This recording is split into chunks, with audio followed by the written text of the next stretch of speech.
Hello Tech Time Travelers, and today we've got this lovely Sanyo MBC 16 Plus. This has been something that I have been trying to collect for a very long time, and I finally have it in my possession today.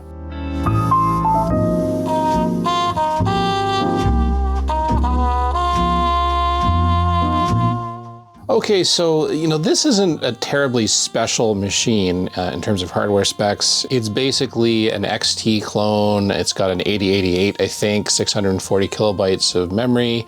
And this one has a hard drive in it. I'm not sure what size it is. Graphics-wise, I'm not even sure what this machine has, if it's monochrome or CGA or EGA. We'll have to check that out. But this one brings up a little bit of nostalgia for me because this is the computer that my high school equipped their computer lab with in early 1990 when they did a tech refresh. And we had a whole room full of these, and I was actually sort of hired to help out as a computer lab assistant. Not really sure exactly what I did there, but basically I was given a key to have access to the room, and we could use these computers kind of whenever we wanted. They were all joined together via Novell network. The ones that we had in our lab had a 3.5-inch floppy drive. This one has a 5.25 inch.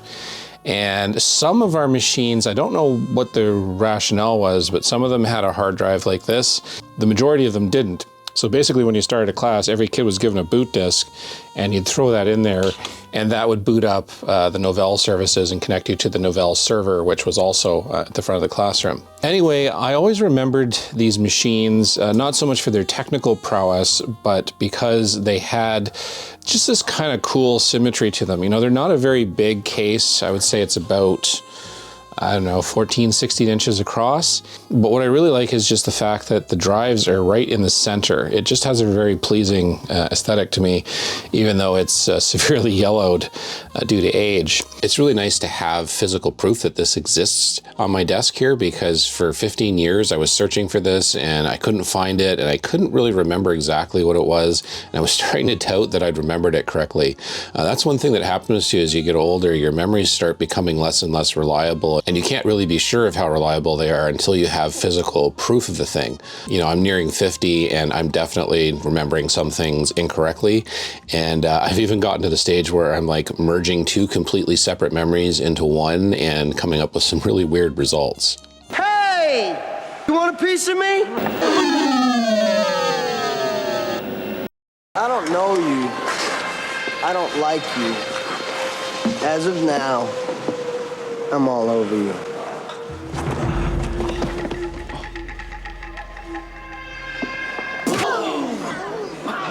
So anyway, I got this from eBay, and it actually took a very long time to buy it because the seller started off at a price of $899, which was outrageous, and there was no way I or anyone else was paying it. And then after probably about 6 months of leaving it on eBay, he finally decided to start lowering the price. Coming down, $10, $20 at a time for literally a year and a half before he finally bowed to reality and accepted an offer that I made that was well below what he had been asking. So here it is, and I'm really excited to have it, except for it was shipped with my good friends at Federal Express. And this is what's happened. We've basically got two pieces here that broke off in transit. You can see the frame is bent in there, the metal frame. And that's pretty typical of FedEx. They seem to love just smashing the hell out of things. And that sucks, because otherwise, apart from the yellowing on the plastic, this machine was pretty pristine looking. I can see here, we've got a couple of dents in the hood. I don't know if they're visible on camera there, but there's one over here and there's one over there, and that looks to me like where the internals basically smashed into the lid. Anyway, we'll do a little tour here. It's a pretty bog standard PC in most respects, other than the fact that it seems to be vanishingly hard to find. I did find one before this one, but it was in Europe and it had a 220 volt power supply, and I just couldn't be bothered to deal with the shipping and everything that came with that. We can see here we've got the clock selector, so you can select the two different speeds that this machine runs at for software compatibility reasons. We've got a 25 pin serial port on the back, 25 pin parallel printer port, which is probably Centronics interface. And then we have the video card over here with what looks like another parallel port, and I'm not really sure. This looks like the remains of the shield from the monitor. Apparently somebody just ripped it right off without bothering to loosen it. So yeah, that's how many Fs were given about this thing. But thankfully the rest of it seems to have been spared similar treatment. It is a MBC 16+1. I have no idea where that fits into the scheme of things. It took me forever just to even find out what the model number was, you know, because I would put in like Sanyo PC and it would come up with the much more famous, I think it's called the MBC 555, which was one of their earliest efforts, and it's in a very distinctive silver case. But this was the one I was looking for, and yeah, they just don't seem to come up very often for whatever reason. And then this is the side here, so we've got feet, so you can basically like stand it up like that if you really wanted to. And we've got a hard drive, FedEx. Anyway, let's take her apart and explore the interior. Okay, so I'm just gonna unscrew the case here.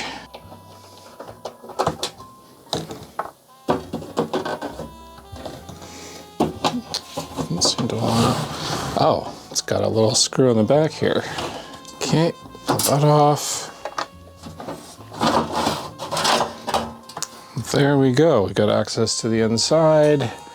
So what have we got going on in here? All right, so here we have the very cramped, busy inside of this thing. And yeah, this is one of the consequences of locating the drive bays smack in the middle of the machine. You don't really have access to most of the motherboard underneath. Not that the average user of this would need that. They probably would only need access to the expansion slot to plug in whatever it was that they wanted to expand with. And yeah, the motherboard is covered with this grill. Yeah, that's, I haven't seen that before. I guess that's, I don't think it would be RF shielding. I would think the case would provide enough, but yeah, it looks like you've got a, man, it looks like a real bear to take this thing apart. Like there's just all kinds of little hidden screws and brackets and everything. So these big wrapped cables, I don't know why they made them so long and then wrap them around like this. Go to the printer and serial ports. Our power supply is over here, and of course our 5 1/4 inch floppy is here. The hard drive that's underneath appears to be a Seagate ST225, and that is a 20 megabyte hard drive. So not a ton of space, but I mean, this is kind of a budget-oriented PC.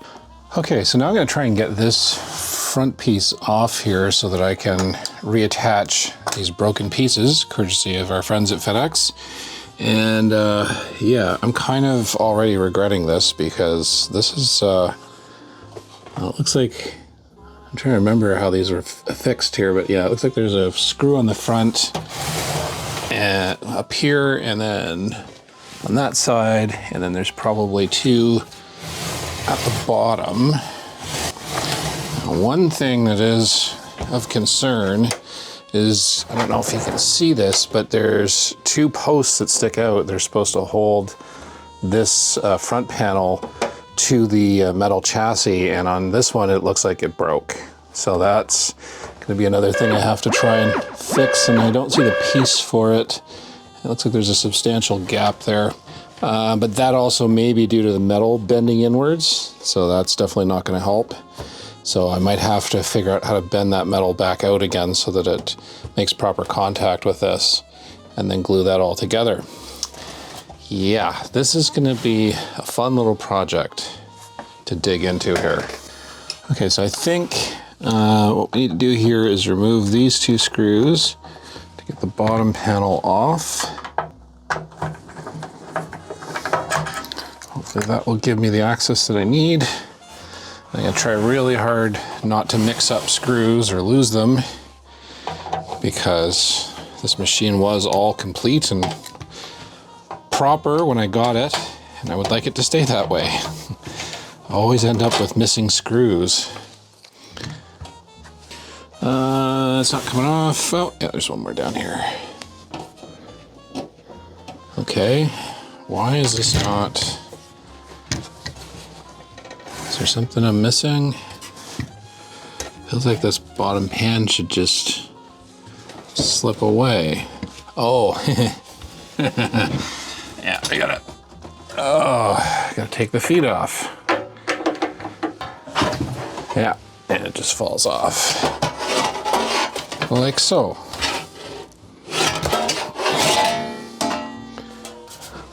Okay, now what are we doing? So let's take that off. Yeah, it looks like it took a good hit right there. I couldn't have taken it on the back of the machine, or it would have been no problem at all. Just bend the metal back out and we're done. Yeah, that comes apart like that. There's a lot of screws. Get into one of these. Okay. Alright, so that should release the front panel. Oh no, it's got buttons attached to it. I have a poor track record of getting those back on properly. But let's see what we're dealing with here. Okay. So there we go. Here's the front face of the machine, all exposed. I'm gonna clean that up a bit, so I don't need someone else's cat hair or whatever that is. So yeah, you can clearly see this is bent, and that is not good. So I'm gonna have to see what I can do to straighten this piece of metal out. So I'm just gonna remove, well, I don't even really need to remove the screws because it's pretty much broken right off. I'm not even sure what's holding it on exactly. There's just a little bit of a thread here, so let's...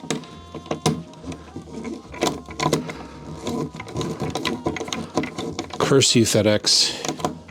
So that's off. Yeah, so there's the piece of metal there. It's completely knackered. Okay, so let's get these off. So I'm gonna have to glue those two pieces back together. And then I'll flatten this piece of metal out as best I can. I'm just trying to twist this back in. It's not broken right off, but it's pretty close. I think it might be better to just break it completely. It's definitely twisted the plastic pretty good. I feel like this piece must go like that. We're missing a little bit of material there, which sucks. And then this piece fits in like that. And then that's mostly there.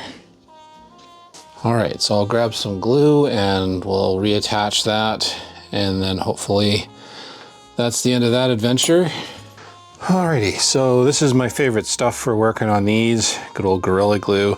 I like the orange stuff in particular, the plain Jane Gorilla Glue, because it kind of foams out and fills out the gaps that form sometimes when stuff breaks off because little bits go missing.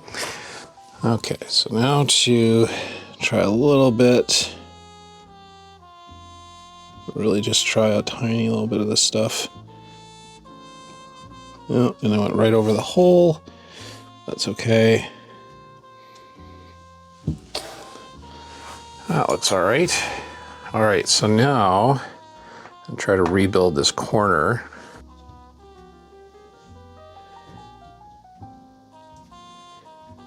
Okay. I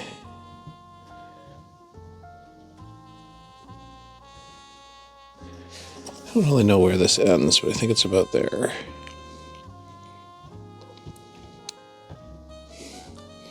Actually, I might as well just go all the way across.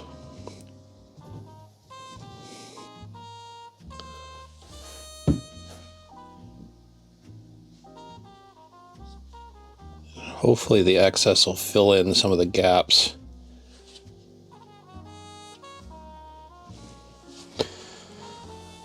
Okay, well, that's it's never going to be perfect, unfortunately, but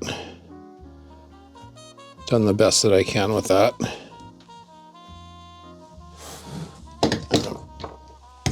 kind of prop it up a little bit there and stop it from popping back out.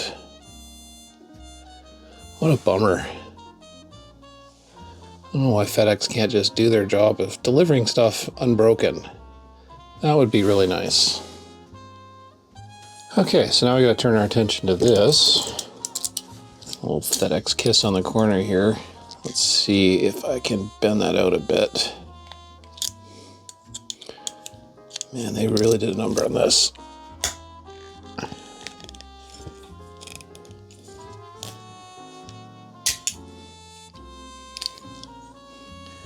Yeah, it's looking a little straighter.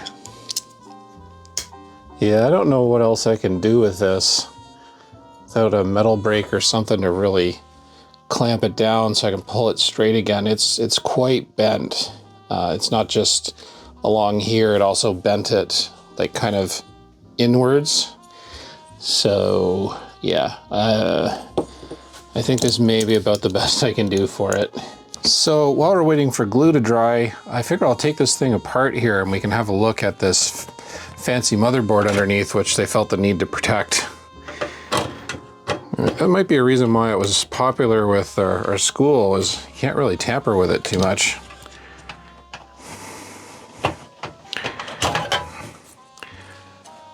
Okay, so there's the video card. I have absolutely no idea what this is. I'll be right back. I'm just gonna try looking this up.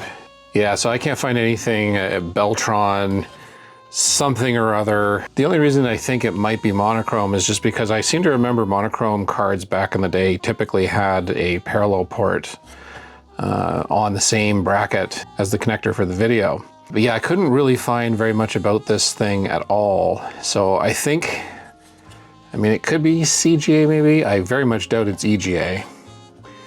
I got little jumpers set there. There's something that says L pen, which, light pen? I don't know why you would have that on this, but yeah, that's the video card. All right, and this is the controller for the hard drive.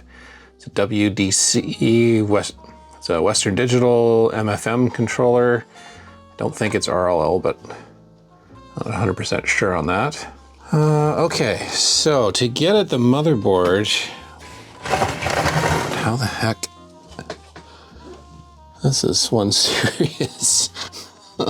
What is going on? Okay, I'm thinking it's braced here, so I'm gonna start here and just see what happens. Looks like it's got 4 screws that kind of bolt it to the frame. Man, this thing is a nightmare to take apart. I think I'm already regretting this. Okay. Okay, so that lifts the drive cage out. Straight up inside. But what I don't see is how you get access to this, because this doesn't look like it comes off. This is actually welded in there. It's spot welded, so how the hell do you get that off?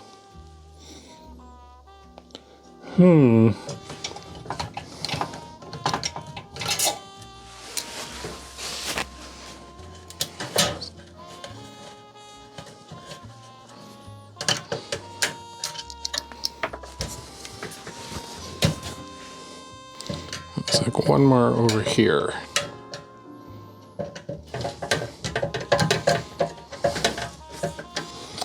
Okay, so does this just... It looks like I might have to remove the ports on the back here. This is seriously involved.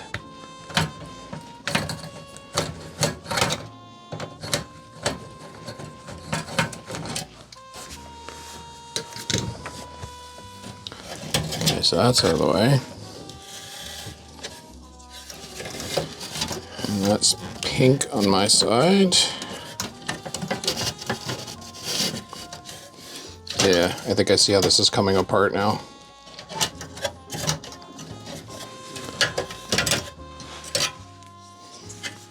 Absolutely crazy. we have to do this much just to get a look at the board. Do I have to remove the fan too? Maybe I do. This is so crazy.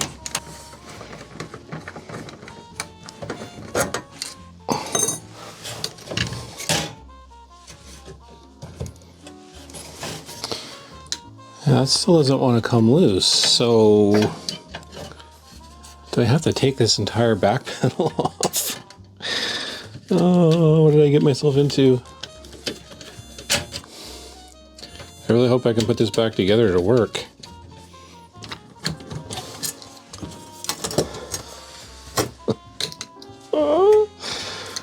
Oh, I'm gonna have so much fun trying to get this back together. Yeah, then I gotta remove this. Wow. They really didn't want people messing around in here. Okay. Alrighty. Let's see if we can pull this out now.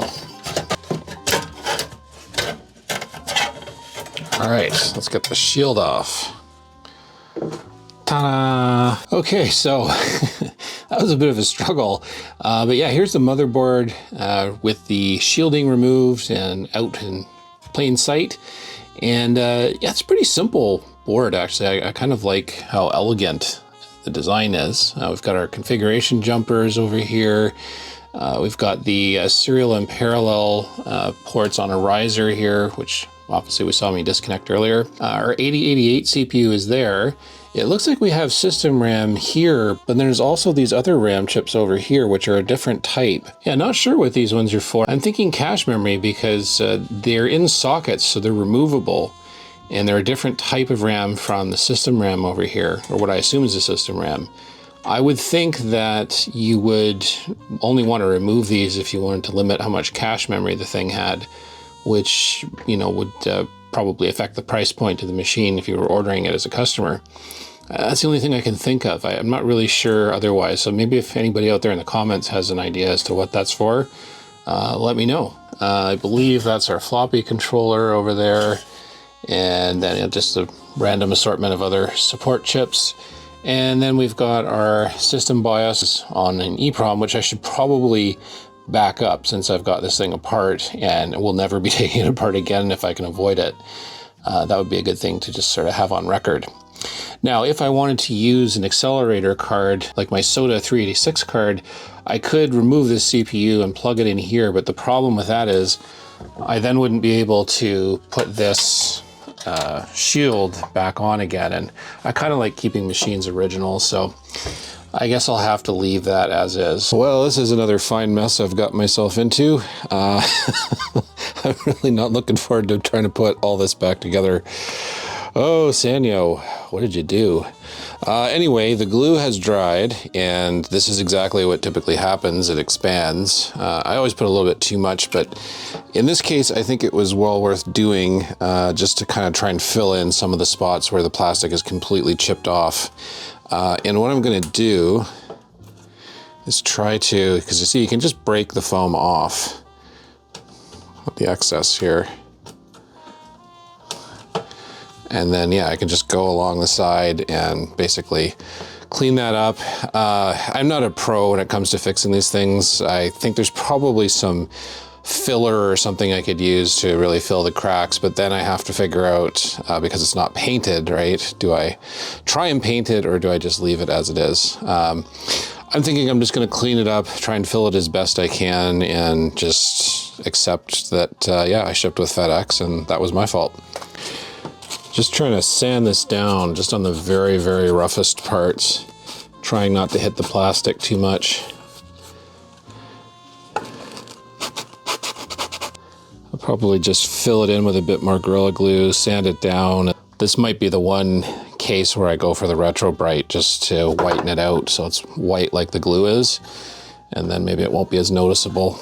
Okay, so now I'm gonna put this back, And I'm going to speed it up, obviously, so you don't have to suffer through that, because it's going to be a long, excruciating process putting this thing back together. Hopefully it works, and then we'll take her from there.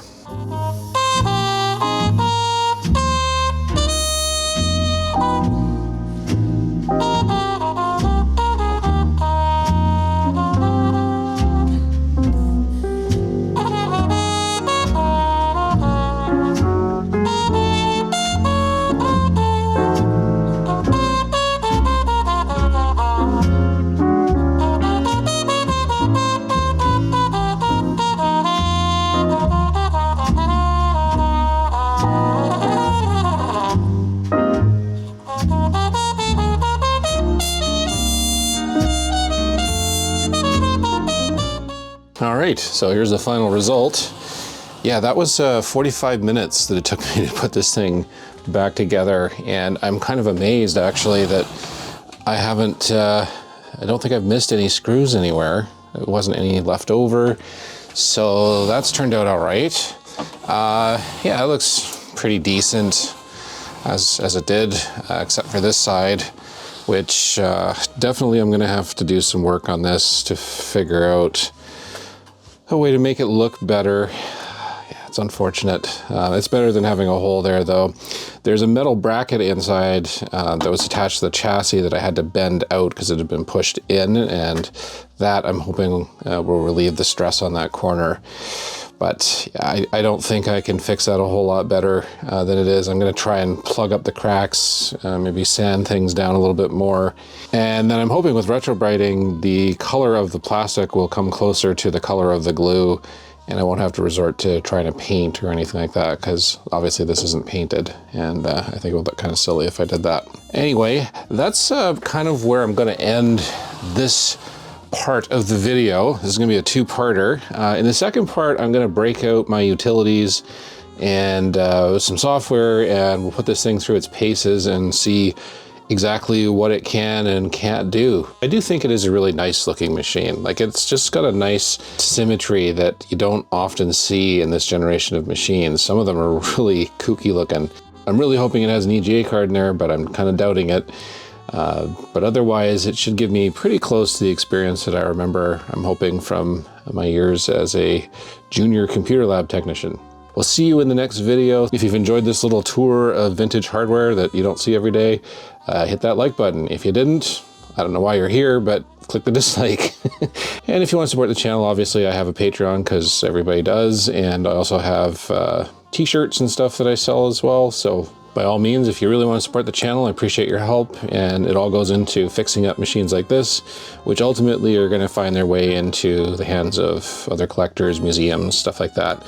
The goal being just to keep them preserved and hopefully operating. Anyway, thanks so much for watching, and we'll see you in part 2.